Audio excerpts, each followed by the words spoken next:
Hello guys, स्वागत है आपकी अपने YouTube channel tricks A to Z की एक नई वीडियो में। दोस्तों, इस वीडियो में हम बात करेंगे कि जोसा काउंसलिंग प्रोसेस कैसे होता है। ठीक है, सारे स्टेप्स के बारे में बात किया जाएगा। वीडियो को बिल्कुल ध्यान से देखेंगे, स्किप नहीं करेंगे, पूरे वीडियो को अंत तक देखेंगे। ठीक है, सबसे पहले मैं आपसे रिक्वेस्ट करूंगा कि अगर आप मेरे चैनल पर हैं तो चैनल को जरूर सब्सक्राइब करें और बेल आइकन को प्रेस करके ऑल पर क्लिक कर लें, ताकि ऐसे ऑथेंटिक अपडेट आपको सबसे पहले मिलेगी। ठीक है, तो सबसे पहले क्या नाम है कि उसकी बात कर लेते हैं, जोसा काउंसलिंग प्रोसेस की बात कर लेते हैं कि आपका जो जोसा काउंसलिंग है क्या उसका प्रोसेस रहने वाला है। ठीक है, सबसे पहले इसके बारे में बात कर लेते हैं। ठीक है, तो आप देख सकते हैं जो आपका जोसा काउंसलिंग का प्रोसेस है इस टाइप से है। 8 प्रोसेस होता है, सारे स्टेप्स के बारे में बात किया जाएगा। सबसे पहला स्टेप होता है आपका जोसा काउंसलिंग रजिस्ट्रेशन। सबसे पहले आपको रजिस्ट्रेशन करना है। उसके बाद आपका दूसरा नंबर पे आता है चॉइस फिलिंग। ठीक है, आपको चॉइस फिलिंग करनी होती है। उसमें जो आपका कॉलेज होते हैं, किस टाइप के आपको कॉलेज को चूज़ करना है। ठीक है, तो आपको बहुत अच्छी तरीके से चॉइस फिलिंग करनी होती है।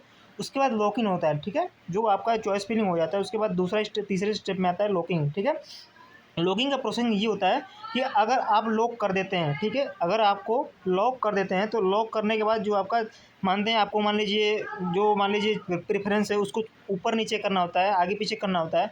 तो अगर आप अपने तरफ से लॉक कर देंगे, जब लॉक कर देंगे तो लॉक करने के बाद जो आपका प्रेफरेंस है उसको चूज नहीं कर पाएंगे, चेंज नहीं कर पाएंगे, तो लॉक नहीं किया जा सकता है। अगर आप लॉक भी नहीं करेंगे तो वो ऑटोमेटिक टाइम जो आपका होता है 2 दिन या 3 दिन के बीच में आपका लॉक ऑटोमेटिक हो जाता है। तो ये आपके लिए बहुत बड़ा बेनिफिट है कि आप चॉइस फिलिंग को लॉक नहीं करेंगे। ठीक है, दूसरी बात है इसमें आपका जो सीट अलॉटमेंट है, जो आपका चौथे नंबर पे है, मैं आपको दिखाता हूँ। सबसे पहले चौथा नंबर जो आपका सीट अलॉटमेंट है, जैसे आपका चॉइस फिलिंग होता है, लॉकिंग होता है, तो आपका एक सीट अलॉटमेंट रिजल्ट आता है।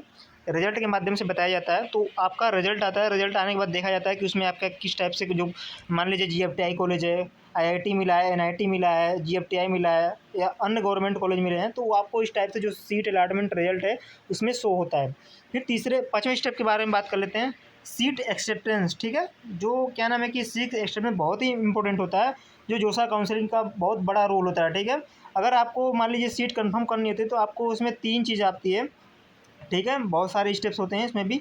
तो सीट एक्सटेंड करने के लिए आपको इसमें कई सारे ऑप्शन आते हैं। वो ऑप्शन आपके आते हैं छठे स्टेप में। ठीक है, जिसमें बोलते हैं फ्रीज, फ्लोट। ठीक है, 2 ऑप्शन 3 ऑप्शन आते हैं, फ्रीज ये करेंगे या फ्लोट करेंगे, तो इसके बारे में बता देंगे कि फ्रीज फ्लोट कैसे किस टाइप से किया जाता है। तो मान लीजिए आपको सीट एक्सटेंडेड हो जाता है, मान लीजिए आपको सीट एक्सेप्ट करना होता है, उसको मान लीजिए पक्का करना होता है, तो पक्का करने के लिए आपको 3 ऑप्शन आते हैं, फ्रीज़ करने के लिए, फ्लोट करने के लिए। तो फ्रीज़ करेंगे तो मान लीजिए जो आपका क्या नाम है कि कॉलेज है वो आपका एकदम निश्चित हो जाएगा, आप उसको ले सकते हैं। ठीक है, तो वहाँ आप जाके फ़ीस पेमेंट करके, जो भी आपका फ़ीस होता है फ़ीस पेमेंट करके उसको एक्सेप्ट कर लेंगे, मतलब कंफर्म हो जाएगा आपका सीट। ठीक है, सातवें स्टेप में आता है आपका डॉक्यूमेंट वेरिफिकेशन, जो आपका बहुत ही इंपॉर्टेंट रोल करता है जो जोसा काउंसलिंग में। तो जोसा काउंसलिंग में सबसे बहुत इंपॉर्टेंट होता है डॉक्यूमेंट वेरिफिकेशन। ठीक है, तो कौन कौन से डॉक्यूमेंट्स आपको लेके जाने हैं, सारी इस वीडियो में, सारी वीडियो में इसी में बात करेंगे। ठीक है, और क्या नाम है कि रिपोर्टिंग। ठीक है, सीट अलॉटमेंट रिपोर्टिंग होता है, जो आपको कॉलेज में खुद जाकर करानी पड़ती है। ठीक है, जो आपका 8वां स्टेप है, आप देख सकते हैं, जो आप लोग का क्या नाम है कि वो है, क्या नाम है कि रिपोर्टिंग है, सीट अलॉटमेंट रिपोर्टिंग, वो आपको कॉलेज में जाके कराना होता है। ठीक है, कॉलेज में जाएंगे तो वहीं पे आपका जो भी क्या नाम है कि रिपोर्टिंग है वहीं होता है। ठीक है, सारा आपका जो भी एडमिशन इसी 8वें स्टेप में क्लियर हो जाता है। तो चलिए अब बात करते हैं जो आपका इम्पोर्टेंट डॉक्यूमेंट्स होता है, आपको क्या क्या ले जाना होता है, सारे डॉक्यूमेंट्स के बारे में बात करेंगे। ठीक है, ध्यान से देखेंगे। सबसे पहले मैं आपसे चलिए बात करते हैं जो आपका काउंसलिंग एलिजिबिलिटी रजिस्ट्रेशन प्रोसेस है उसके बारे में बात कर लेते हैं। सबसे पहले आप देख सकते हैं जोसा काउंसलिंग एलिजिबिलिटी रजिस्ट्रेशन प्रोसीड। ठीक है, आपको इस टाइप से देखना है क्या क्या आपको प्रोसीड रहने हैं डॉक्यूमेंट्स को लेकर। ठीक है, उसके बाद चलिए सबसे पहले मैं आपको बताता हूँ कि जोसा काउंसलिंग प्रोसेस है, उसमें आपके थ्रू जो IIT, NIT, triple IT, GFTI college मिलते हैं इसके थ्रू। ठीक है, उसके बाद चलिए जो आपका क्या नाम है कि राउंड लगभग जो आपका होता है जोसा काउंसलिंग का राउंड होता है, लगभग 5 राउंड होता है। आपको पता ही होगा कि जो आपका जोसा काउंसलिंग होता है वो 5 राउंड में कंडक्ट कराया जाता है। ठीक है, तो पहला राउंड आपको लगता है 20 जून को होगा, दूसरा राउंड 27 जून को, तीसरा राउंड 4 जून को, सॉरी 4 जुलाई को, चौथा राउंड 10 जुलाई को और 7वां राउंड 17 जुलाई को। ठीक है, तो आपका जो भी जोसा काउंसलिंग है वो 5 राउंड में कंडक्ट कराया जाता है। ठीक है, चलिए नीचे नीचे उसकी बात कर लेते हैं, क्राइटेरिया की बात कर लेते हैं, जो आपका एलिजिबिलिटी है उसमें जो जोसा काउंसलिंग में एलिजिबल होते हैं उसकी बात कर लेते हैं सबसे पहले।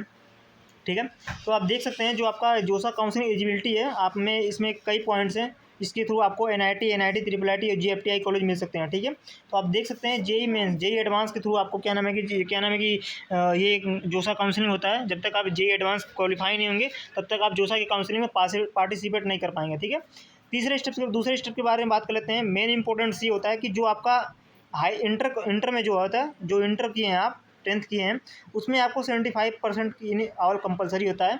आपको जब तक 75% नहीं होगा तब तक आप जोसा की काउंसलिंग में एलिजिबल नहीं होंगे, ठीक है। तीसरे स्टेप्स के बारे में बात कर लेते हैं। सबसे पहले तीसरे स्टेप में आता है आपका जो भी रैंक है, रैंक कार्ड लगेगा, रैंक कार्ड लगता है, फिर जेईई एडवांस का क्या नाम है कि एडमिट कार्ड लगता है, ठीक है, दोनों चीज़ लगता है इसके हिसाब से।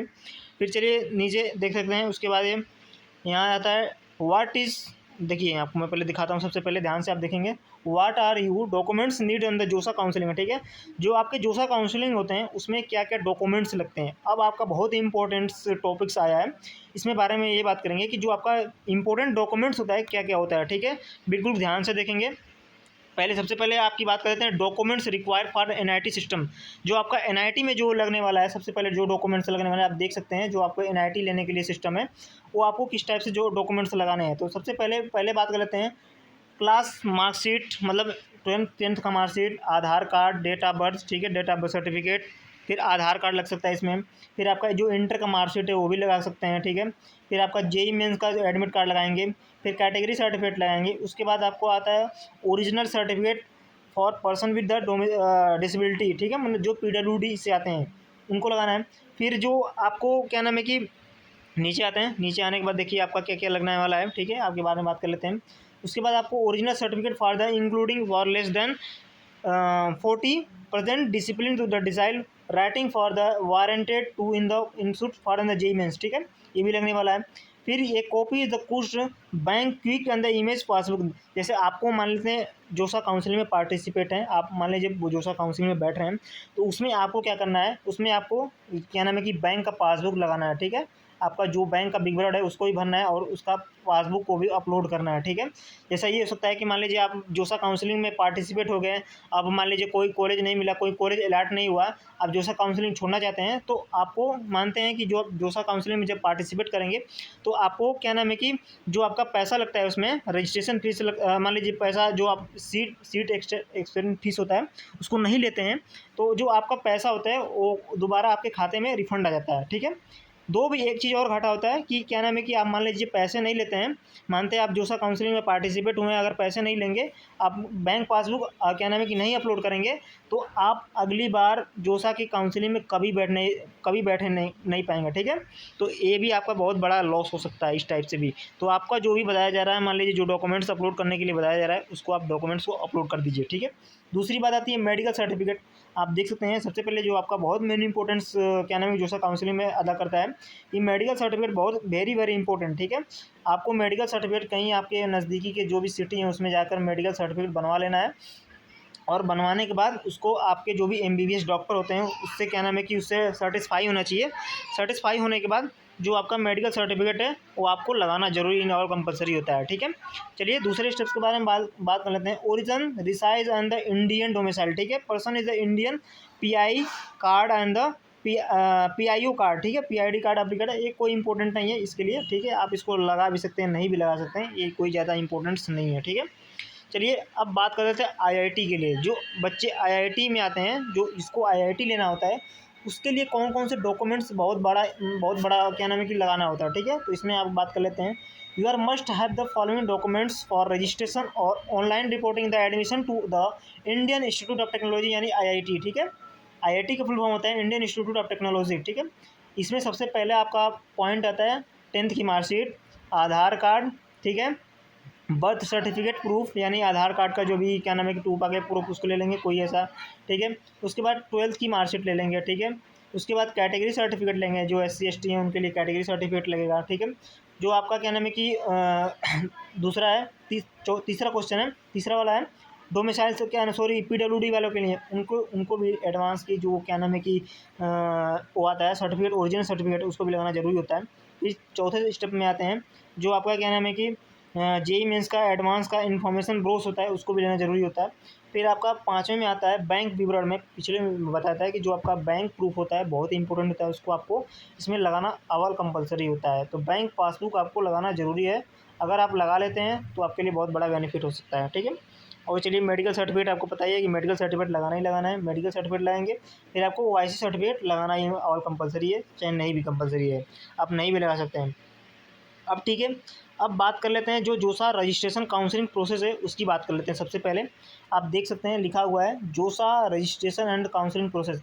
आपको कैसे काउंसलिंग करनी है इसमें सारे स्टेप्स में दिया गया। मैं पिछले सबसे पहले मैं बताया था कि जो आपका क्या नाम है स्टेप्स है इस टाइप से होगा, मैं पहले बताया था, तो एक बार फिर से बता दे रहा हूँ। आपका पहला स्टेप होता है रजिस्ट्रेशन ऑनलाइन होता है, ठीक है। उसके बाद आता है इसमें open the JoSAA website and the selected JoSAA candidate registration and choice filling. सबसे पहले आपको चॉइस फिलिंग करना होता है। उसके बाद next log in to filling in the JEE Mains and the JEE advance applicable number the password. आपको उसके बाद जेई मेंस का एप्लीकेशन नंबर और पासवर्ड डाल के उसमें लॉगिन होना पड़ता है। फिर तीसरे में आता है verify the all the personal information displayed on your profile and the accord you are can only change the correct information necessary. ठीक है, जो आपका इन्फॉर्मेशन है आपके सामने खुल के आ जाएगा। फिर दूसरा स्टेप तो आपके सामने है। दूसरा स्टेप में आपको करना है चॉइस फिलिंग। ठीक है, चॉइस फिलिंग आपको करना है। आपको किस टाइप से कॉलेज लेना है आपको आपके ऊपर डिपेंड करता है। तो expand your option according to the qualification. ठीक है, आपके क्वालिफिकेशन के आधार पे जो आपका सीट होगा अरे कॉलेज होगा आपको अलाट होगा। ठीक है, अब तीसरी की बात कर लेते हैं लॉकिंग का।